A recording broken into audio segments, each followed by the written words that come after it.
S, ಈ ಬಗ್ಗೆ DC ಮಾತನಾಡಿದ್ದಾರೆ. ಜಾಗ ವಶಪಡಿಸಿಕೊಳ್ಳುವಂತಹ ಅನಿವಾರ್ಯತೆ ಬಂದರೆ ಆ ಕ್ರಮವನ್ನು ತೆಗೆದುಕೊಳ್ತೀವಿ, ಅನಿವಾರ್ಯತೆ ಬಂದರೆ ಪರ್ಯಾಯ ವ್ಯವಸ್ಥೆಯಾಗತ್ತೆ ಅಂತ ಪರ್ಯಾಯ ವ್ಯವಸ್ಥೆ ಕುರಿತಂತೆ ಗದಗ ಡಿಸಿ ಶ್ರೀಧರ್ ಹೇಳಿಕೆಯನ್ನು ಕೊಟ್ಟಿದ್ದಾರೆ.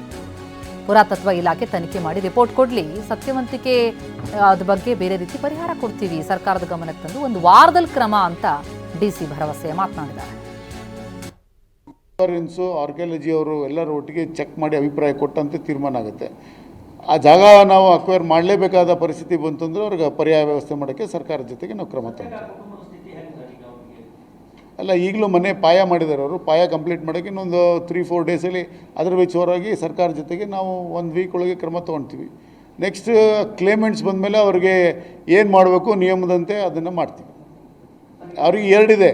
ಅವರು ಸತ್ಯವಂತಿಕೆಗೆ ಒಂದು ಸಪ್ರೇಟ್ ತೀರ್ಮಾನ, ಇನ್ನೊಂದು ಅವರು ಜಾಗ ನಾವು ಅಕ್ವೈರ್ ಮಾಡಲೇಬೇಕು, ಆ ಕಡೆ ಇನ್ನೂ ಬೇರೆ ಸಿಗೋ ಸಾಧ್ಯತೆ ಇದೆ ಅನ್ನೋ ಅಭಿಪ್ರಾಯಕ್ಕೆ ಬಂದರೆ ಅವ್ರಿಗೆ ಆ ಜಾಗಕ್ಕೆ ಪರ್ಯಾಯ ಏನು ಮಾಡಬೇಕು ಸರ್ಕಾರ ಜೊತೆಗೆ ಮಾಡಿ ಅವ್ರಿಗೆ ಕೊಡ್ಸೋಕ್ಕೆ ಕ್ರಮ ತೊಗೊಳ್ತೀವಿ. ನಿಯಮ ನೋಟಿಫೈ ಮಾಡಬೇಕು, ಕ್ಲೇಮೆಂಟ್ಸ್ ಕರಿಬೇಕು, ಕ್ಲೇಮೆಂಟ್ಸ್ ಅವರು ಏನೇನು ಕ್ಲೇಮ್ ಕೇಳ್ತಾರೆ ಅದ್ರ ಕೌಂಟ್ರ್ ಕ್ಲೇಮ್ ಎಲ್ಲ ತೀರ್ಮಾನ ಮಾಡಾದಮೇಲೆ ಬಹುಮಾನದ ಚರ್ಚೆ ಬರೋದು.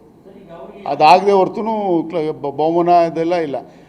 ಕ್ಲೇಮು ಕೌಂಟ್ರ್ ಕ್ಲೇಮ್ ಎಲ್ಲ ಆಗಿ ಅದರಂತೆ ಸರ್ಕಾರ ಜೊತೆ